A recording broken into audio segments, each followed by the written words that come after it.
Hoje é a última palavra dessa série, Legado Permanente, e a gente vai falar sobre legado de graça e contentamento.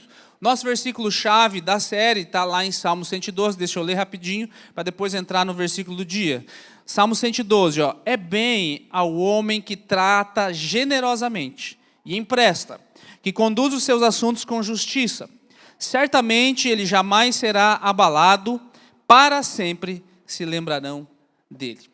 A ideia aqui, querido, é que Deus colocou dentro de nós o desejo de ser lembrado. Você vai ver isso em reis, você vai ver isso em príncipes, você vai ver isso em governadores, prefeitos, de qualquer pessoa que faça qualquer coisa dentro de uma empresa, dentro de uma família, a ideia é ser lembrado. Há um desejo dentro de nós, Eclesiastes vai falar especificamente, Deus colocou dentro do coração do homem o desejo da eternidade, porque a gente foi eterno.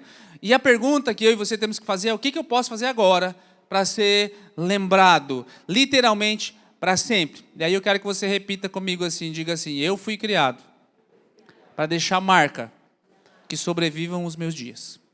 Agora ajuda o irmão que está ao teu lado e fala assim, ó, você foi criado para deixar marcas que sobrevivam os teus dias. Deixa eu abrir aqui minha Bíblia já para deixar aberto. Qual é o cenário atual do nosso país, querido? Muito consumo, pouco contentamento.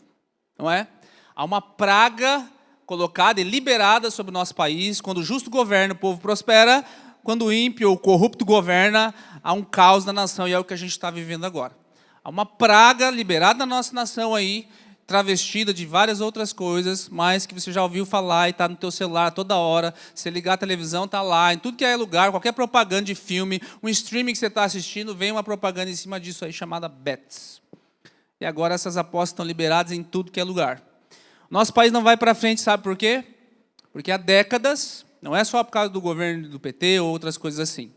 Há décadas, ele gasta mais do que ele ganha. Nosso país não vai para frente, porque há décadas ele gasta mais do que ele ganha. O exemplo é essa aposta. A estatística que eu trouxe aqui, já trouxe aqui, 2024, ano passado, agosto.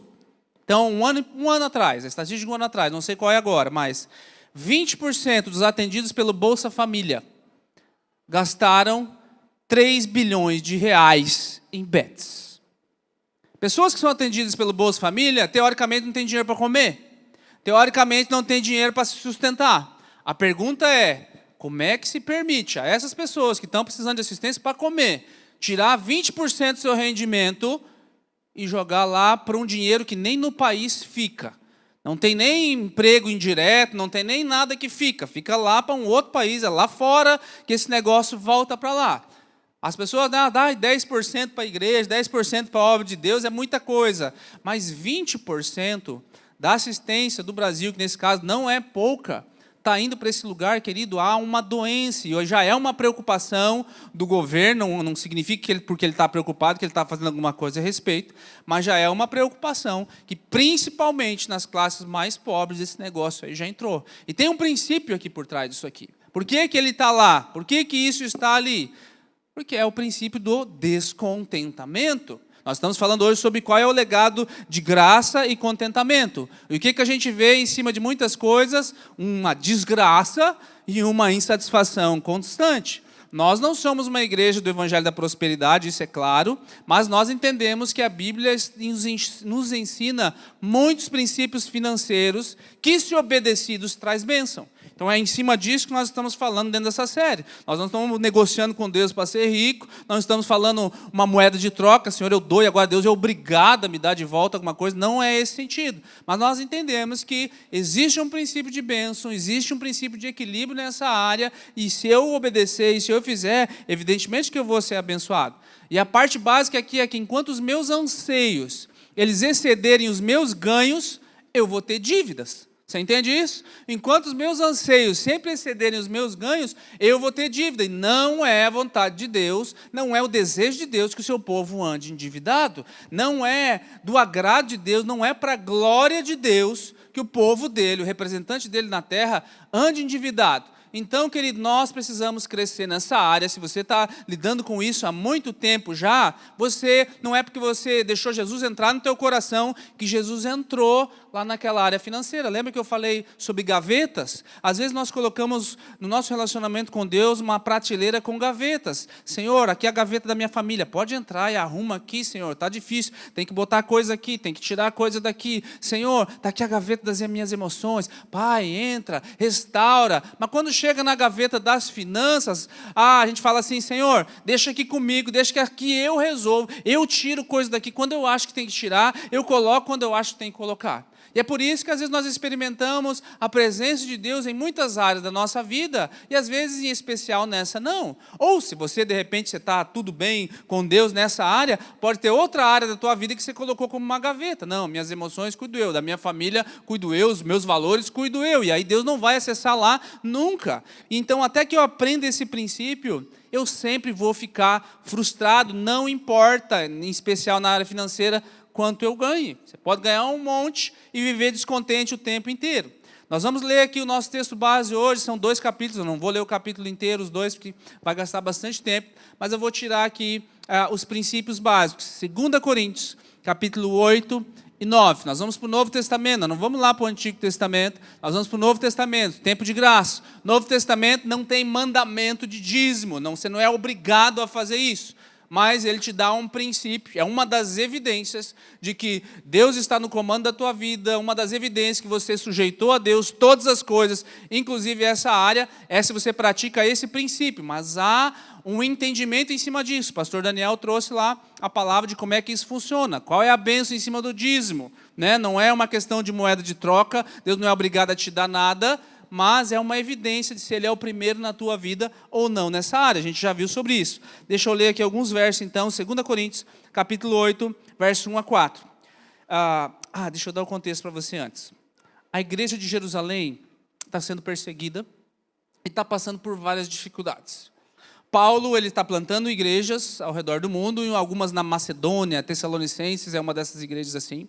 E ele agora precisa levantar uma oferta para levar para aquela igreja lá, para dar uma força para aquela turma, e ele vai antecipando algumas coisas. E os coríntios é um pessoal do litoral, é uma cidade litorânea, é um pessoal que tem dinheiro, é um pessoal bem apessoado. Lembra? Olha, são 2 cartas para eles, é uma igreja que tem todos os dons, o capítulo dos dons está tudo aqui, mas é uma igreja que também tem um monte de confusão no meio, tinha incesto, aqui está uma bagunça, mas eles têm os dons todos aqui. Então a ideia de que a igreja não é perfeita, mas eles recebem uma instrução específica, que Paulo antecipa, olha, eu estou indo para aí, para recolher uma oferta para os irmãos lá, eu já quero de antemão explicar para vocês como isso vai acontecer. Então ele faz uma introduçãozinha ali no capítulo 7 de algumas situações, olha, tem o irmão Tito, que depois tem uma carta para ele também, ele vai aí, ele apresenta Tito, ele apresenta mais um irmão que está indo junto com ele, e ele dá alguns princípios, é aqui onde a gente vai poder ler daqui por diante. Também, irmãos, queremos que estejam informados a respeito da graça de Deus, que foi concedida às igrejas da Macedônia. Como é que é o título da palavra hoje, querido? Um legado de graça. Que graça é essa que os irmãos da Macedônia, os tessalonicenses incluído aqui, receberam dentro desse processo? Porque no meio de muita prova de tribulação, você percebe que não estava tudo certo com eles. No meio de um momento de dificuldade, no meio talvez de um governo que não era aquele que eles esperavam, no meio de uma carga de impostos, enfim. No meio de muita prova de tribulação, eles manifestaram abundância de alegria. Pergunta, quem quer viver alegria no meio de uma situação difícil? Se o ano que vem o meu candidato não ganhar, a gente vai ficar triste, né? A gente vai ficar meio receoso, mas quem é que mesmo assim quer viver um momento de abundância de alegria? Você entende? A Bíblia ensina como fazer isso. E eu preciso entender o processo. Não significa eliminar preocupações, nem viver alienado, mas ela me ensina esse processo todo aqui. Pois bem, continuando lá. No meio disso tudo, e a profunda pobreza deles transbordou em grande riqueza de generosidade. Porque eu posso testemunhar que na medida das suas posses e mesmo acima delas, eles contribuíram de forma, essa é uma palavra-chave, voluntária, pedindo-nos com insistência a graça de participarem, aqui ele explica qual graça que é, da assistência aos santos. Quando você participa de algum tipo de assistência aos santos, como essa que a gente acabou de colocar aqui, é uma graça. O que é uma graça? É um favor que você nem merecia. É uma bênção, é uma capacitação para fazer algo que você não consegue. Essas são as definições abrangentes da palavra graça. E o que os Tessalonicenses, no meio de um governo ruim, no meio não dos melhores momentos que está sobrando dinheiro para eles, ele fala o quê? Eles insistiram, a gente quer participar dessa graça. E aqui, em cima disso, a gente vai tirar agora algumas coisas. Verso 8 e 10, olha lá comigo, só para depois eu voltar aqui e você já saber o que eu estou falando. Verso 8. Não digo isso na forma de mandamento, não é uma obrigação, mas para provar se o amor de vocês é sincero. Uma das maneiras de você demonstrar amor é você investindo. Comparando com a dedicação dos outros, pois vocês conhecem a graça do nosso Senhor Jesus Cristo, que sendo rico, se fez pobre por amor a vocês, para que por meio da pobreza de vocês, por meio da pobreza dele, vocês se tornassem ricos. E nisso dou a minha opinião, convém que vocês façam isso. Vocês que desde o ano passado começaram não só a fazer, mas também a querer. É um princípio que os coríntios começaram a fazer em cima disso aqui. Eu vou voltar nisso aqui depois. Aí eu convido você a adiantar lá para o capítulo 9, deixa eu ler o verso 6 em diante aqui. Isso afirmo que aquele que semeia pouco também colhe pouco. E o que semeia com fartura também colherá com fartura. Cada um contribua segundo tiver proposto no coração, não com tristeza ou por necessidade, porque Deus ama a quem dá com alegria. Deus pode tornar abundante em vocês toda graça, a fim de que, tendo sempre em tudo ampla suficiência, vocês sejam abundantes em toda boa obra. Deixa eu adiantar um pouquinho aqui para a gente acelerar, verso 10. E Deus, que dá semente ao que semeia e pão para que alimenta, também suprirá e aumentará as sementes e multiplicará os frutos da justiça de vocês. E assim, vocês serão enriquecidos em tudo, para toda generosidade, a qual por meio de nós resulta em orações de gratidão a Deus. Porque o serviço dessa assistência, esse levantamento de oferta ali, não só supra a necessidade dos santos, mas também transborda em muitas orações de gratidão a Deus. Você percebe que tem mais do que dinheiro rolando aqui, tem outras coisas acontecendo, é isso aqui que a gente está falando.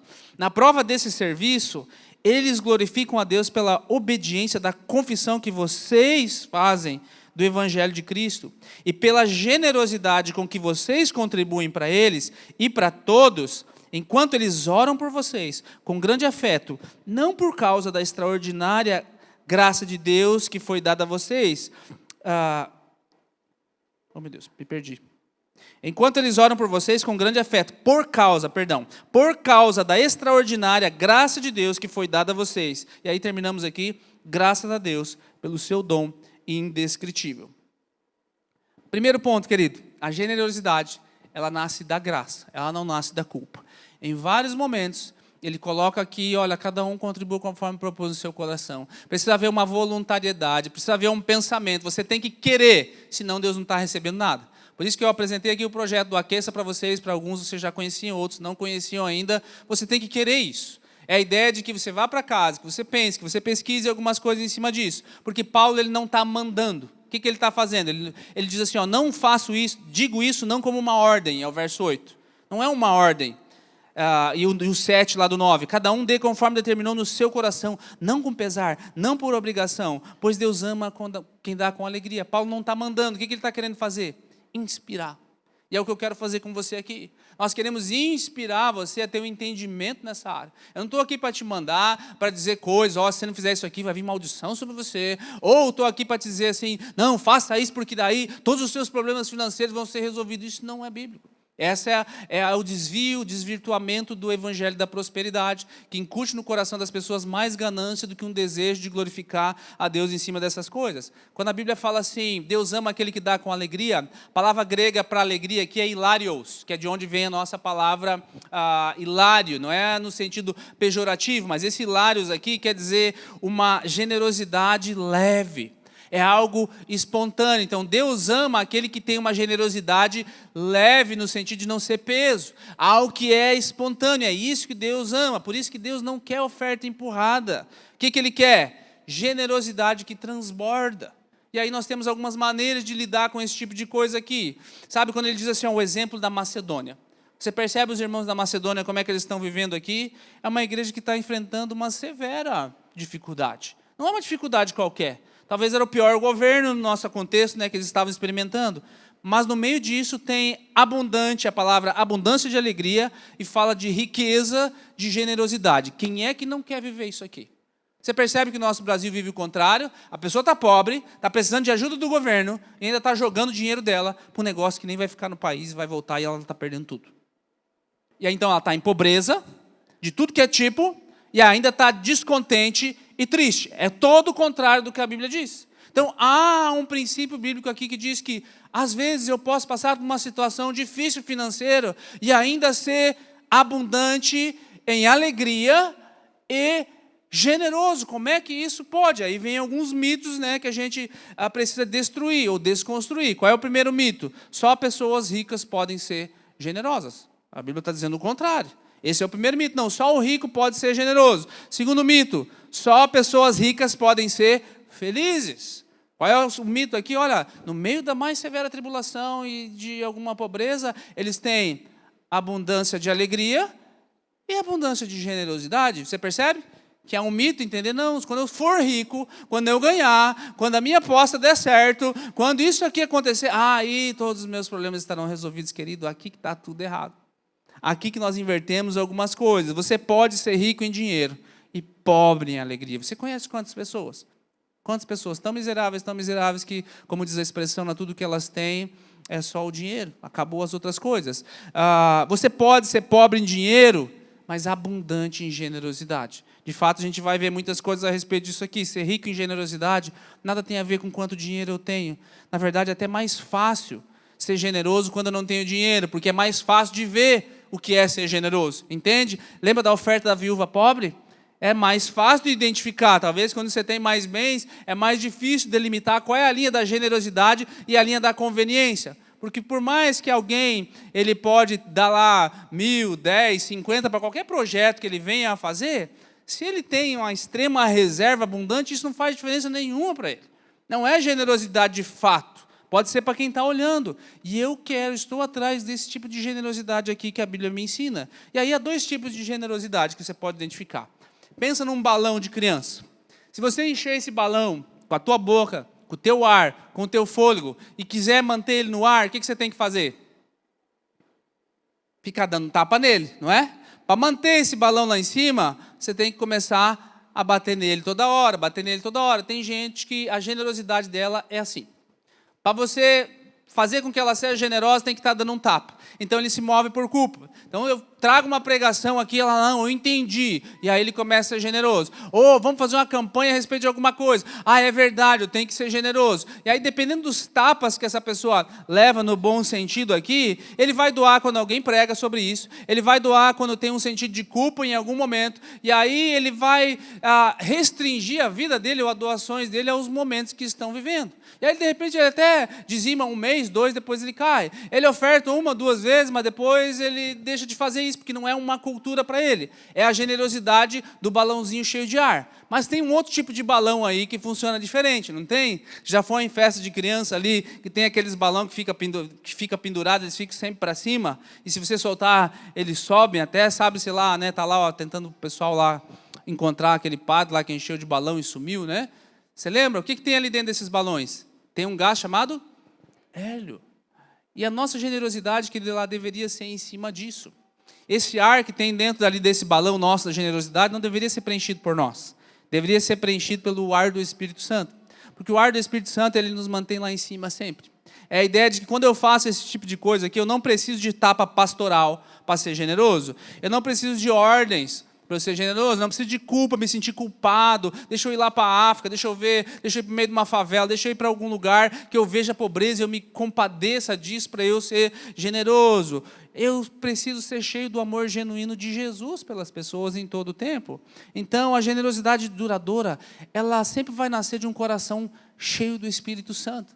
Você entende que quem tem esse tipo de generosidade, ele não anda com o coração culpado.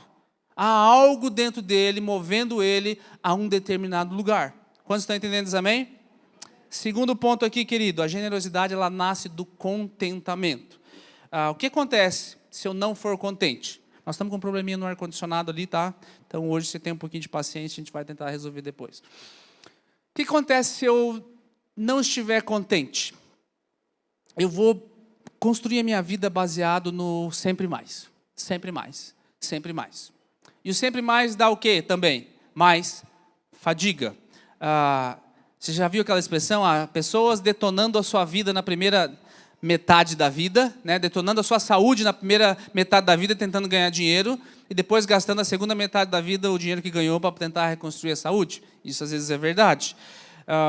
Eu tenho mais fadiga. Se eu quiser sempre mais, sempre mais, sempre mais, é o meu objetivo, não é o contentamento, é só sempre mais, sempre mais, sempre mais. Segunda coisa, mais despesa. Tem um versículo de Eclesiastes na Nova Versão Transformadora, é bem curioso. Ó. Quanto mais você tem, mais pessoas aparecem para ajudá-lo a gastar. É um versículo bíblico, não é verdade isso, querido? Quanto mais você tem, mais pessoa aparece. Para te ajudar o quê? A gastar. Não é para te ajudar a economizar. É um versículo bíblico. Por quê? Ter mais custa mais. Aquela expressão, a grama do vizinho é mais verde. Se é mais verde, é porque custa mais água também para manter verde. Você entende? Quando você tem um carro X e você vai para um carro que custa 2X, ele custa mais de todas as maneiras. Você tinha uma casa, glória, eu quero a segunda, glória a Deus, Deus te dá a segunda casa. Mas agora tem mais um IPTU para você pagar, tem mais coisas. Esse não é um objetivo para você não querer só porque tem mais despesas. Mas eu só estou querendo alertar você que querer sempre mais, sempre vai resultar em mais trabalho, em mais consumo. O fato só de querer não é suficiente. Não me leva simplesmente a desfrutar de uma bênção. Outra coisa, com a mentalidade de sempre mais, eu tenho mais conflito em cima disso. A Bíblia diz que o ganancioso, aquele que quer só as coisas para ele põe a sua família em risco. Você sabia que uma das maiores causas de divórcio é tensão financeira? E aqui eu quero dizer o quê? Que pessoas descontentes, eles estão sempre à caça de uma oportunidade fácil e rápida. Pessoas que têm a mentalidade de descontentamento, nesse caso aqui, eles estão sempre à caça de um esquema de dinheiro rápido. O que eu posso fazer para eu botar 1 e ganhar 10? O que eu posso fazer para eu botar isso daqui e rapidinho já resolver os meus problemas? Querido, guarda isso com você. Guarda essa frase com você. Se tem alguma coisa que você tem que aprender hoje, né, guarda isso com você. Se é bom demais para ser verdade, provavelmente não é. Há algumas exceções no processo, mas se é bom demais para ser verdade, provavelmente não é. Põe 10 reais aqui e já vai aparecer 1.000 para vocês. Olha, põe 5 aqui e pronto. Até dentro da igreja. Você percebe que em alguns púlpitos é isso que se fala? Não, olha, e daí pronto, as janelas do céu vão ser abertas para você. Malaquias 3,10 totalmente distorcido. Olha, se é bom demais para ser verdade, que ele provavelmente não é, porque a Bíblia é contra isso. A Bíblia fala de você trabalhar duro. A Bíblia fala de você se esforçar. Ela vai, inclusive, aqui no Novo Testamento, falar para o pessoal aqui, ó, quem não quiser trabalhar, que não coma também, porque tinha uns irmãozinhos já escorados dentro do processo de assistência social da igreja. E ela fala assim, ó, quem não quiser trabalhar, que não coma também. É contra o princípio bíblico. Por isso não interessa se você tem aquela mentalidade, né, aquela ideia que Deus nunca teve, que eu já falei aqui, Senhor, me abençoa, me dá os 6 números da loteria, porque eu vou te dar o dízimo e a igreja vai conseguir terminar o que ela precisa tirar. Deus nunca teve essa ideia. Né, para ele poder, mas a gente tem essa ideia. E aí nós estamos preocupados no quê? Não é da glória a Deus. Nós estamos querendo um 90% que nós vamos gastar só para nós e dar uma esmola para Deus e achar que nós estamos fazendo um bem em cima das coisas. Isso funciona para a loteria, isso funciona para a bets, isso funciona para qualquer outro tipo de aposta. Porque é tirar a confiança no trabalho, na habilidade que Deus me deu, tirar a confiança no sustento e oportunidades que Deus vai me colocar e colocar em um esquema fácil e rápido. Você percebe que não é simplesmente o jogo em si que é o errado, porque você faz esse tipo de jogo em casa, brincando com outras coisas, sem valer dinheiro, dentro do mesmo princípio, está tudo certo. Mas agora, quando o meu coração, a esperança do meu sustento, redireciona de Deus para qualquer outra coisa, aqui eu tenho um problema sério, porque aí vem a insatisfação. Quem ama o dinheiro nunca vai ter suficiente, nunca. Tem uma frase daquele milionário Howard Hughes, lá fizeram até um filme dele, e ele falava assim, Howard, quanto preciso de dinheiro para um homem se sentir feliz? E ele fala, só um pouco mais. É a ideia de que nunca vai ser suficiente. Só um pouco mais, só um pouco mais. O dinheiro é uma ferramenta. Use o dinheiro, ame as pessoas, nunca inverta isso. Entenda?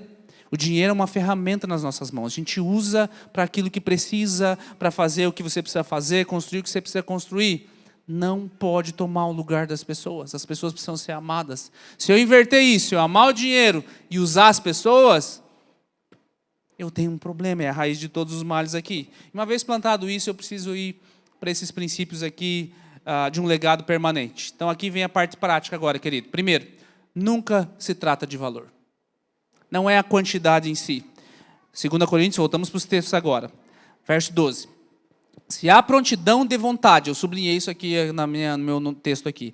Se há prontidão de vontade, será aceita a oferta que nós estamos falando, conforme o que alguém tem e não conforme o que não tem.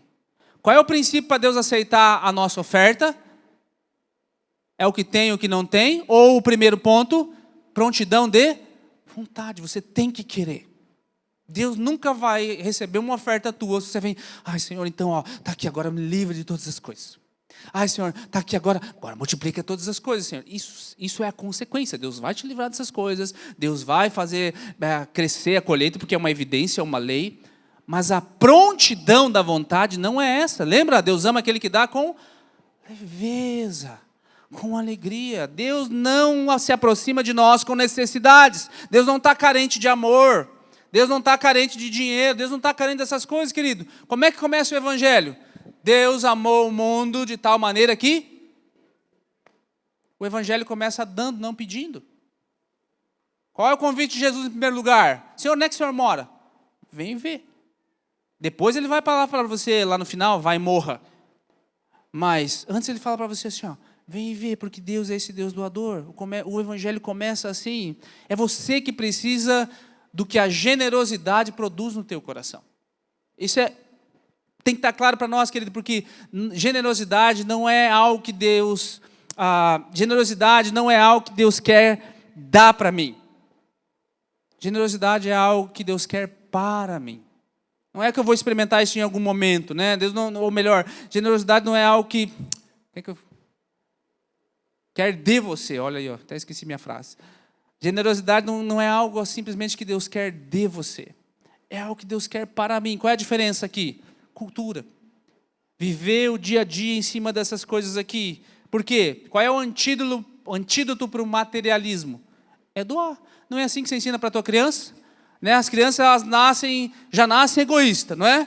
Se ela já nasce, é meu, eu quero, ela brinca com o dela, mas quando chega do coleguinho, do amiguinho, ela já quer estender e quer pegar o dele. É a natureza humana, lembra? Nossa natureza é inclinada para isso. E você precisa ensinar isso para ela, repartir. Como é que você ensina ela a repartir?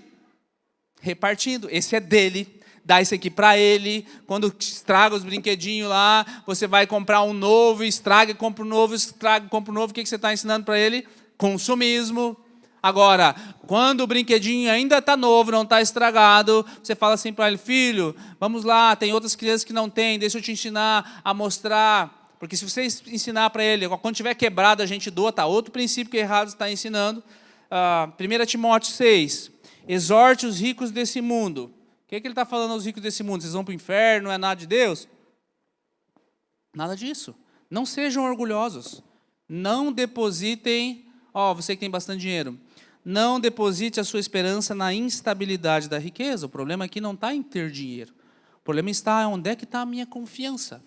É naquilo que eu tenho ou é no Deus que eu sirvo? Você percebe a diferença, querido? Não tem problema nenhum em ter dinheiro. É até bom porque você vai fazer bastante coisa e vai ajudar o reino a crescer de muitas formas. Qual é o problema? A minha confiança. E ele continua dizendo assim, Deus tudo nos proporciona ricamente para o nosso prazer. Que eles façam bem, sejam ricos em boas obras, generosos em dar e prontos a repartir. Por isso que aí vem o meu segundo ponto aqui, que primeiro é preciso crer para depois ver. 2 Coríntios 8,15. Como está escrito, quem recolheu muito não teve demais. E o que recolheu pouco não teve falta. De onde ele está tirando isso aqui? Êxodo 16, quando Deus começa a prover um maná para o povo no deserto. Você conhece a história lá. O maná era algo que Deus aparecia lá toda manhã para eles, uma espécie de sucrilhos celestial, divino, gospel, se era snowflakes, que marca eu não sei, se tinha de chocolate, de outro sabor eu não sei, mas o fato é que provia toda manhã. E a curiosidade desses sucrilhos chamado maná, que eles receberam lá no deserto, é que ele tinha um prazo de validade. Aí você fala assim, não, mas então está tudo certo. Mas a curiosidade maior ainda, que o sucrilhos fornecido na sexta-feira, ele durava mais do que durava nos outros dias da semana. Então aqui está a obra sobrenatural do negócio. E o que Deus está querendo ensinar para eles? Deus falava, recolhe só o que você precisa para um dia. Não recolhe mais que isso. Aí tem aquele pessoal, né? Não sei, vai que não vai dar, vai que Deus esquece da gente amanhã. Eles recolhiam a mais. O que acontecia? Apodrecia. A ideia aqui é que Deus queria ensinar para eles o quê? Dependência. Eu quero ensinar para você quem é o provedor. No meio do deserto não tem nada. Eles estão insatisfeitos um dia, Deus está bom, toma um monte de carne aí, ó. Eles vão comer carne até explodir.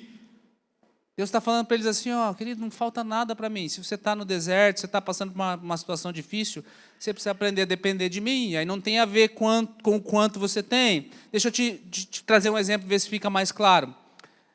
Você que é mãe, principalmente, manda os filhos para a escola.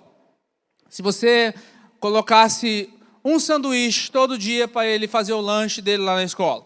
Ele vai, faz com esse lanche, com esse sanduíche, faz com esse lanche, faz o lanche dele com esse sanduíche.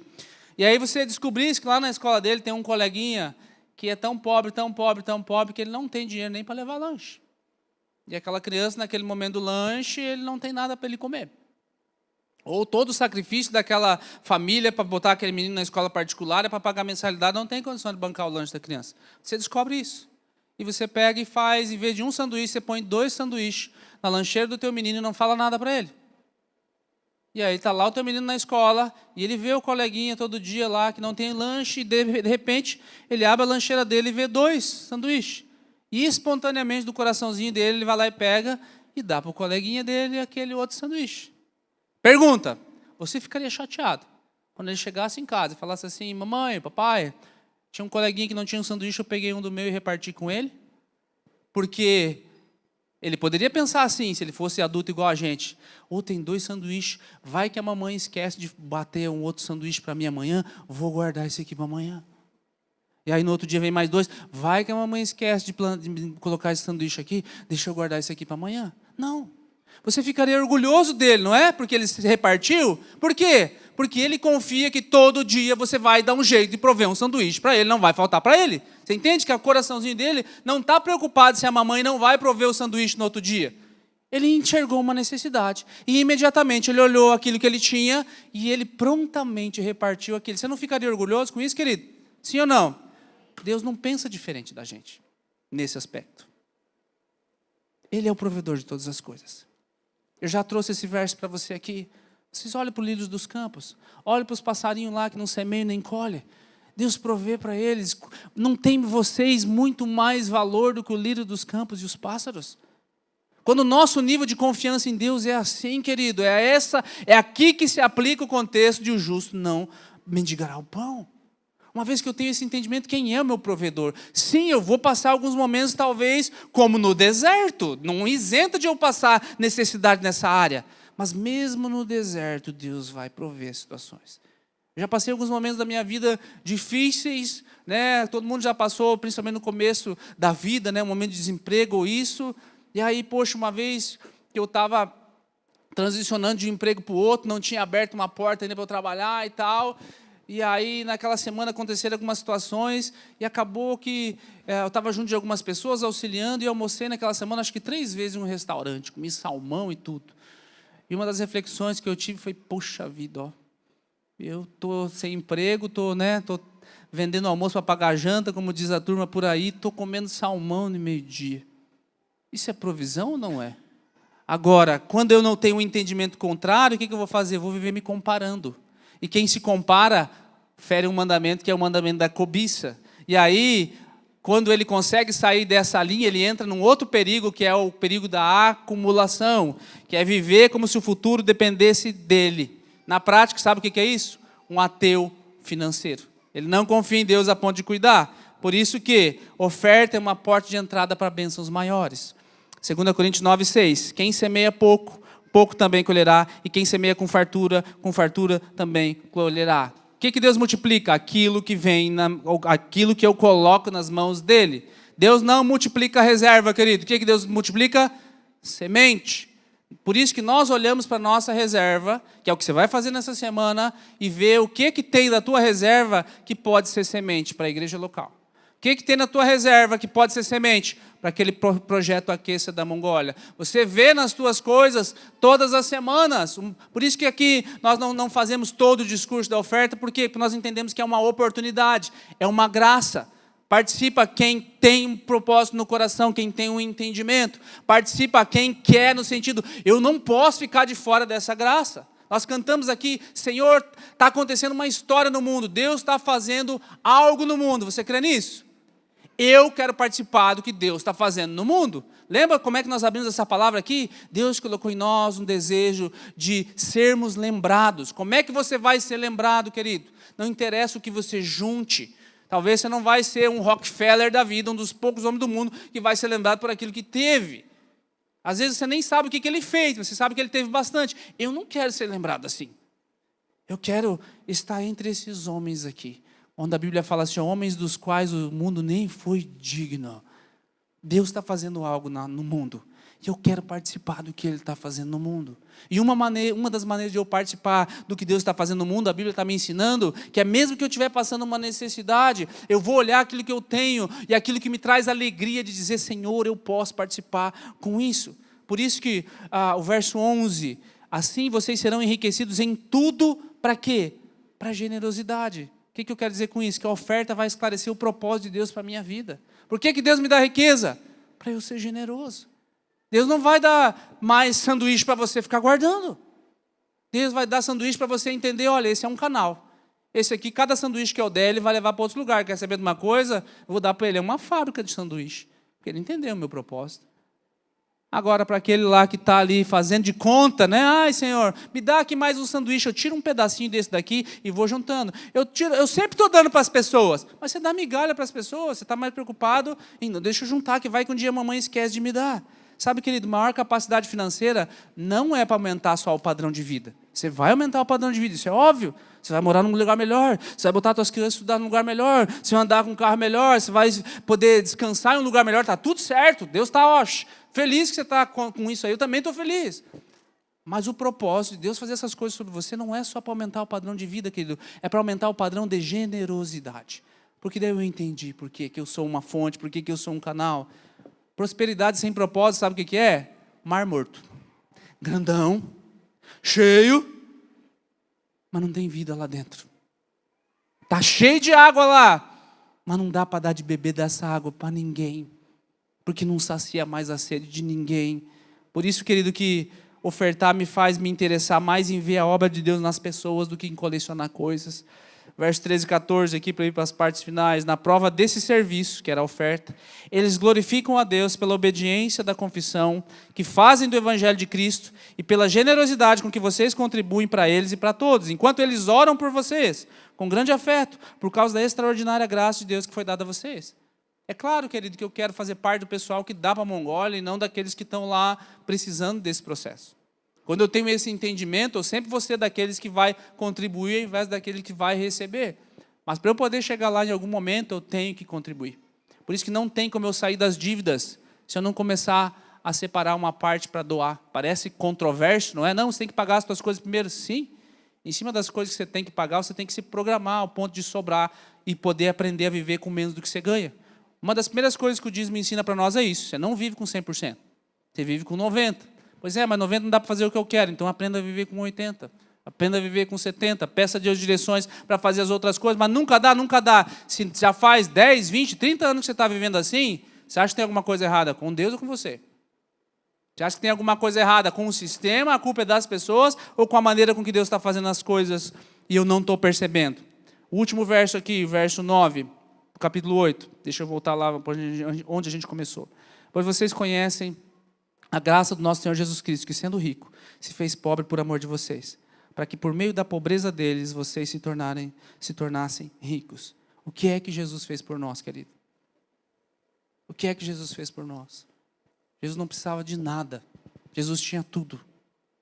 E Ele se faz dos mais pobres, e essa é a ideia da lembrança do Natal. À medida que as semanas vão passando, a gente vai decorando a igreja. Lá na frente tem algo que nos lembra quando você entra lá. Ele nasce em uma manjedoura. O Rei dos Reis não nasce num palácio. Ele nasce num lugar onde poucos estão esperando por ele. O mais rico de todos, o dono do ouro e da prata, ele se faz pobre, porque ele faz isso. Qual foi o foco da generosidade de Jesus nesse caso? E aí vem a pergunta: onde é que o Senhor quer que eu deixe um legado permanente? Tem a história de um alemão chamado Zinzendorf. Era um alemão de uma família nobre, rica, e uma vez ele estava vendo uma pintura, e dentro dessa pintura relatava, a pintura era os sofrimentos de Jesus e as marcas de Jesus, e o pintor, ele escreveu debaixo ali do enunciado ali da pintura dele, assim, ó: tudo isso eu fiz por você, o que você fez por mim? Zinzendorf foi tão impactado, que ele dedicou o resto da sua vida e as suas riquezas a plantar missões. Sabe que missões ele plantou? Você já ouviu falar de um movimento chamado os Morávios? Ele veio dessa iniciativa. Os Morávios foi um dos primeiros movimentos missionários do mundo. Mais tarde, um homem chamado John Wesley foi impactado por um grupo de pessoas desse num navio. Aí fundaram todo o movimento metodista. Enfim, milhões de pessoas foram impactadas no mundo pelo entendimento de um homem que era nobre, que era muito rico. Ele falou assim: eu tenho um propósito maior. E qual é a motivação? Jesus olhando para ele, dizendo assim: tudo isso eu fiz por você, o que você vai fazer por mim? A pergunta aqui que ele deu: olhar, qual é a alegria que foi colocada diante de você hoje? Qual é a graça que está diante de você hoje, a oportunidade que Deus te dá hoje para você investir e entender o que Ele quer fazer na tua vida nessa área também? Mateus 6 diz: onde estiver o seu tesouro, também está o teu coração. Aonde está a maior parte do teu dinheiro revela qual é a maior parte das tuas preocupações. Isso é um fato. Deixa eu ir para a aplicação aqui. Senhor, onde quer que eu deixe um legado permanente? É a pergunta que nós terminamos a série. Pai, aonde o Senhor quer que eu deixe um legado permanente? Como é que eu faço isso, pastor? Primeiro, comece a ofertar, querido. Como? Voluntário. Cada um contribua conforme propôs no seu coração. Segundo, proporcional. Cada um dê conforme tem, não segundo o que não tem. E aí vem o terceiro: generoso. Deus me dá para que eu seja mais generoso. Esses são os 3 princípios da oferta. Voluntário, tem que partir com você, tem que ser com alegria. Proporcional, você vai para casa, você vê as suas finanças. Por isso que a oferta não é algo que você pega a mão no bolso agora, deixa eu ver quanto eu tenho. Isso chama esmola. É o que dá para você se livrar das pessoas naquele momento, para você continuar a tua vida. Não é a oferta que Deus recebe. O que é ser generoso? E aí é onde você vai analisar. O que é ser generoso? Eu quero te dar 2 oportunidades, por exemplo. Na primeira delas, está lá o projeto Aqueça. Semana que vem vai vir um QR Code específico. A gente oferta projetos como esse. Segundo, é a tua igreja local. Nós estamos dentro de um movimento aqui chamado Faça Acontecer. Entramos no fase 2. A primeira fase está aqui dentro, não está tudo pago ainda temos aí um processo para poder fazer, mas estamos fazendo, entendemos que é a vontade de Deus, expandimos esse lugar, crescemos 44%, fechei o relatório semana passada, 44% nos 3 meses que nós estamos aqui. Você pode dar uma glória a Deus? Isso aqui não é número, nós estamos falando de mais pessoas conhecendo o Evangelho, nós podemos fazer mais projetos em cima disso. Precisamos ainda terminar esse projeto, né? A Bíblia ensina você não começar um negócio que você não vai terminar. Então, nós cremos que nós vamos terminar na medida que os nossos passos acontecem. Então, essa nossa fase 2, por exemplo, nós temos esse local aqui, 1.500 metros quadrados, temos só para as crianças agora, glória a Deus, que elas, né, podem desfrutar disso, 400 metros. E aqui atrás tem um lugar de 600 metros quadrados, pode pôr as imagens lá para mim, Joey, 600 metros quadrados. O que nós queremos fazer ali? Nós queremos fazer mais salas de ensino, a gente precisa fazer mais curso, a gente precisa ensinar mais a palavra para as pessoas, a gente não tem onde fazer isso hoje, estamos usando a nossa igreja antiga, mas o espaço já não dá mais. Então ali, nós vamos montar lá salas de ensino, 5 salas de ensino, né, capacidade para 20, 25 pessoas em cada sala dessa aí, são 100 pessoas que a gente vai conseguir fazer em cada vez que a gente se reúne. Salas de atendimento pastoral, hoje a gente atende em qualquer lugar, glória a Deus pelo que dá, mas se nós pudermos ampliar esse processo, a gente vai fazer. Outra coisa que nós precisamos, um mini auditório ali, para a gente fazer eventos simultâneos. A pessoa, se o adolescente estivesse agora lá, também fazendo o culto deles, ou outras coisas assim, está lá dentro do nosso projeto também. Então, tem a planta inteira ali? Tem, né? Aí, ó. Então, são 5 salas, os escritórios de atendimento, mais o auditório, a recepção, todo esse processo. Isso chama Faça Acontecer, fase 2. Como é que eu faço para isso, pastor? Mesma coisa, voluntário, proporcional, generoso. Nós vamos fazer a medida que temos, não segundo aquilo que não temos, não vamos fazer loucura, eu não vou fazer dívida para depois você pagar. Se a igreja tem o entendimento que isso é preciso, a gente faz. E aí nós tomamos as iniciativas. Por que a gente faz isso, pastor? Porque é um princípio bíblico, querido. que a gente entende que precisamos expandir o reino. Você confia na tua igreja local, senão você nem estaria aqui. Né? Se você não confia, esse não é o teu lugar mesmo. Né? Vá para um lugar que você confie, entende? E aí, uma vez que você investe isso, ajuda a gente a planejar, a fazer orçamento. Se eu não souber o quanto entra, quem está disposto a ofertar, eu não vou fazer, senão eu vou estar sendo imprudente com dinheiro que nem meu não é, que é um dinheiro do reino para poder fazer crescer. Então você vai poder ver, por exemplo, tem alguns papeizinhos ali que são os QR Codes que o pessoal vai estar deixando em alguns lugares, ó, como esse, tem um QR Code do Faça Acontecer. Agora tem até um bot convertido aí, nós demos um nome para esse bot chamado Tibótio, né? Você entra lá e aí você conversa com ele lá, você diz quanto você pretende ofertar, a maneira que você vai ofertar para esse projeto específico. Para a gente concluir isso aqui, eu creio que, né, se tudo der certo, até o primeiro semestre desse ano que vem, a gente termina e aí entramos dentro de um novo processo. Nós queremos não só fazer o projeto Aqueça, nós queremos nos juntar a vários outros processos, muitos outros projetos, mas para isso precisamos ter um entendimento bíblico do princípio da oferta. Quem está entendendo? Fique de pé então para nós terminarmos, querido.